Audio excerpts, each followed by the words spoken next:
Welcome to everybody. You may be seated. Let me share just a couple of words real quick. Dearly beloved, we're gathered here together in the sight of God and in the presence of this company of witnesses to join together this man and this woman in holy matrimony. The marriage relation, when rightly understood and properly appreciated, is the most delightful as well as the most sacred and solemn of all human relations. It is the clasping of hands, the blending of lives, and the union of hearts that two may walk in life together, bearing life's burdens and discharging its duties, sharing in its joys and in its sorrows with Jesus Christ at the center of it all. Who gives this woman in marriage?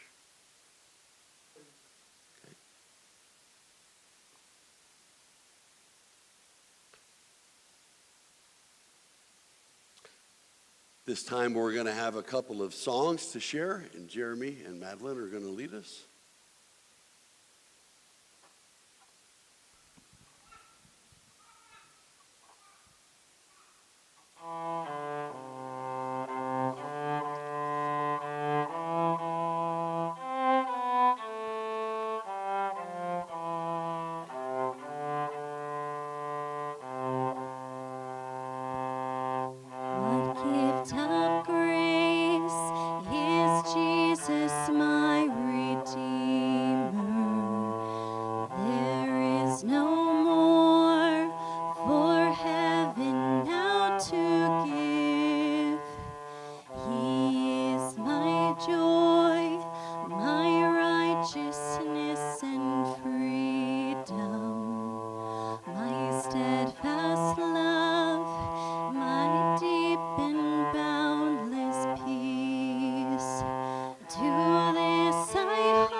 In With every breath, I long to follow Jesus, for he has said that he will bring me home. Day by day, I know he will renew me until I stand with joy before the throne.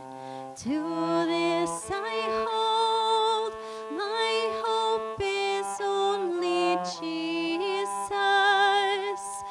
All the glory evermore to him. When the race is complete, still my lips shall repeat, yet not I, but through Christ in me. To this I hold, my hope is only Jesus. All the glory evermore to him. When the race is complete, still my lips shall repeat, yet not I, but through Christ in me. When the race is complete, still my lips shall repeat, yet not I, but through Christ in me. Yet not I, but through Christ in me. Yet not I, but through Christ in me.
Though I speak with the tongues of men and of angels, but have not love, I have become sounding brass or a clanging cymbal.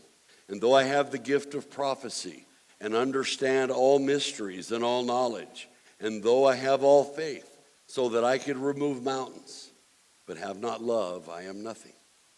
And though I bestow all my goods to feed the poor, and though I give my body to be burned, but have not love, it profits me nothing. Love suffers long and is kind. Love does not envy. Love does not parade itself. It is not puffed up. It does not behave rudely, does not seek its own, is not provoked, thinks no evil, does not rejoice in iniquity, but rejoices in truth. Love bears all things, believes all things, hopes all things, and endures all things. Love never fails, but where there are prophecies, they will fail. Where there are tongues, they will cease. Whether there is knowledge, it will vanish away. For we know in part, and we prophesy in part. But when that which is perfect is come, then that which is in part will be done away with. When I was a child, I spoke as a child. I understood as a child. I thought as a child, but when I became a man, I put away childish things. For now we see in a mirror dimly, but then face to face. Now I know in part, but then I shall know just as I am also known. Now abide faith, hope, and love, these three, but the greatest of these is love. Remember, Jocelyn, that it was love that gave you this man, and you, KC, this woman, not this ceremony.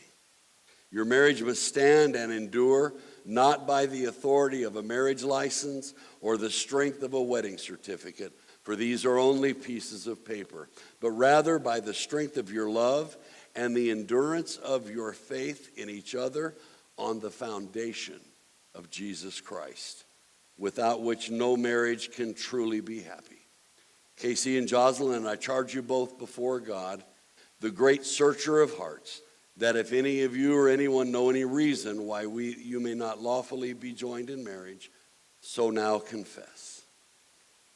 Casey, will you have Jocelyn to be your wedded wife, and will you pledge yourself to her in all love and honor, in all duty and service, in all faith and tenderness, to live with her and cherish her according to the ordinances of God in this holy bond of marriage? If so, answer, I will.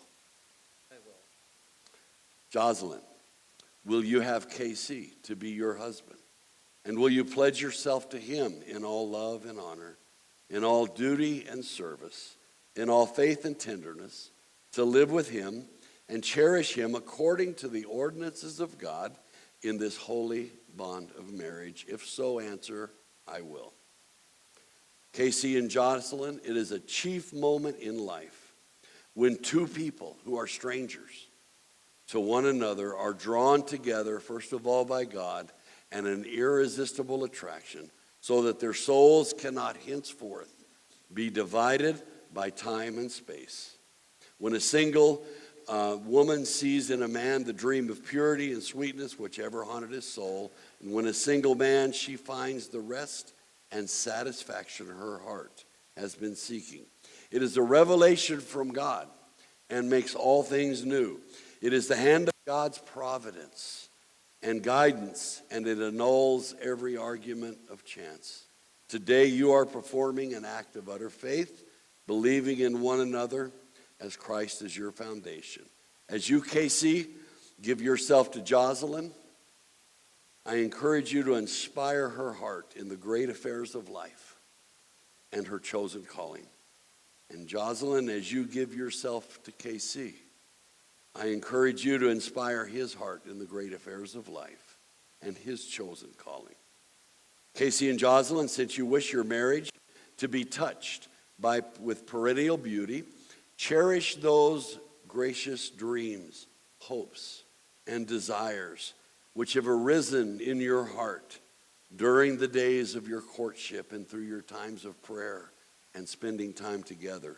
You must resolve that these things will not be blotted out nor blurred by commonplace experiences of life. Will you join your right hands together, please?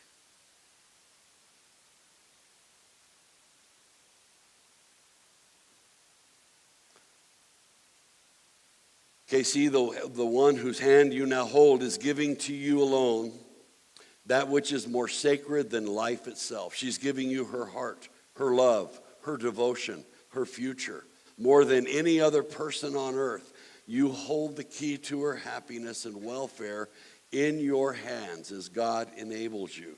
She counts it a privilege to share with you life's joys and blessings, and also its burdens and its responsibilities.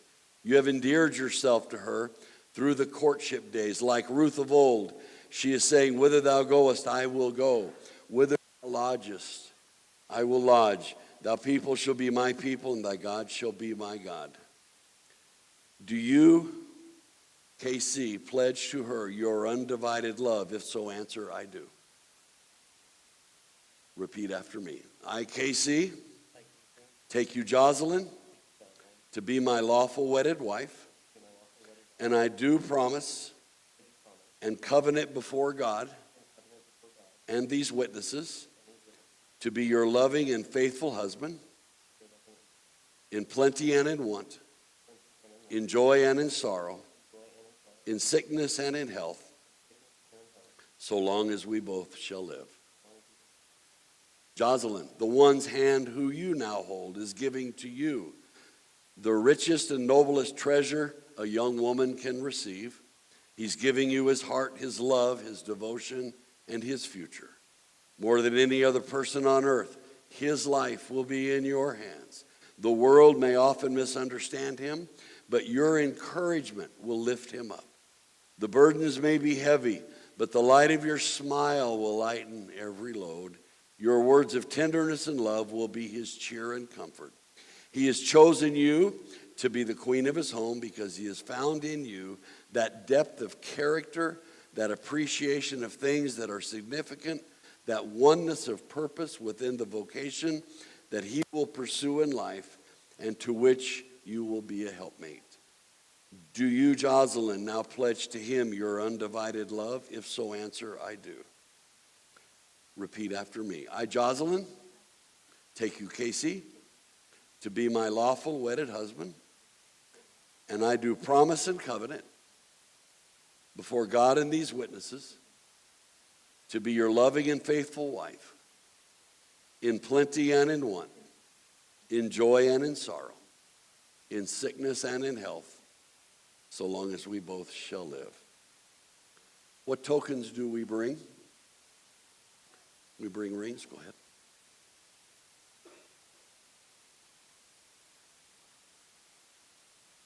Casey, I'm going to ask you to place it on her hand first and repeat after me, please. This ring I give you in token and pledge of our constant faith and unending love. Rosalind, and repeat after me. This ring I give you in token and pledge of our constant faith and unending love. For this reason, a man will leave his father and mother and be united to his wife, and the two will become one flesh. So they are no longer two, but one flesh. Therefore, what God has joined together, let no one separate. You may kiss the bride.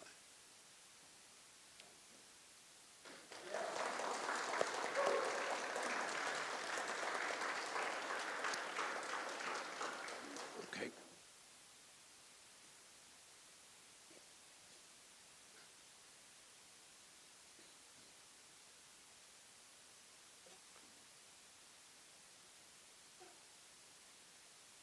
Am I okay?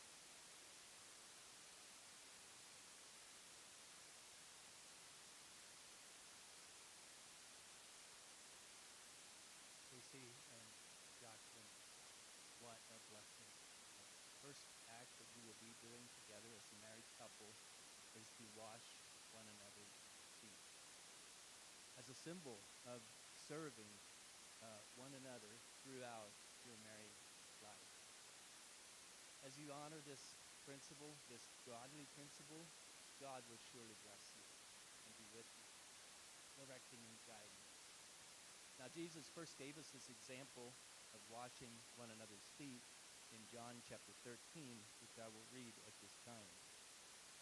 Jesus, knowing that the Father had given all things into his hands, and that he was come from God and went to God, he riseth from supper, and laid aside his garments, and took a towel, and girded himself.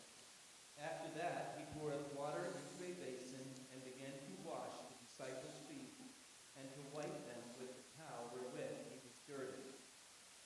So after he had washed their feet, and had taken his garments, and was set down again, he said unto them, Know ye what I have done to you? Ye call me Master and Lord, and ye say, Well, for so I am. If I then, your Lord and Master, have washed your feet, ye also ought to wash one another's feet. For I have given you an example, that ye should do as I have done to you. If ye know these things, happy are ye if ye do them.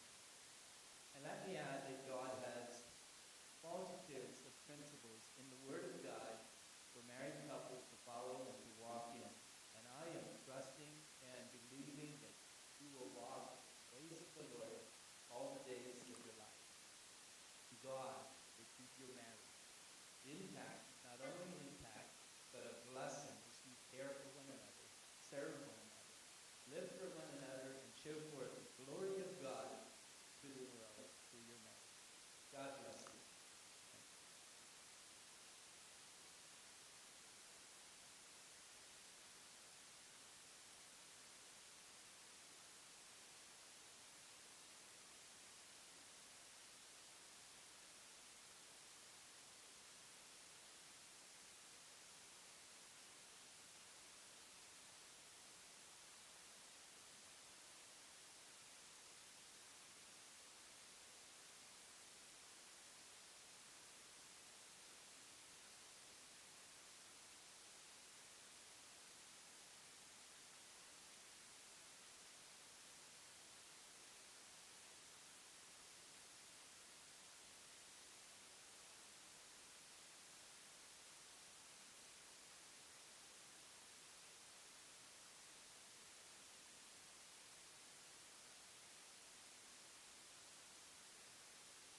Ladies and gentlemen, I present to you Mr. and Mrs. Casey and Jocelyn Nofsinger.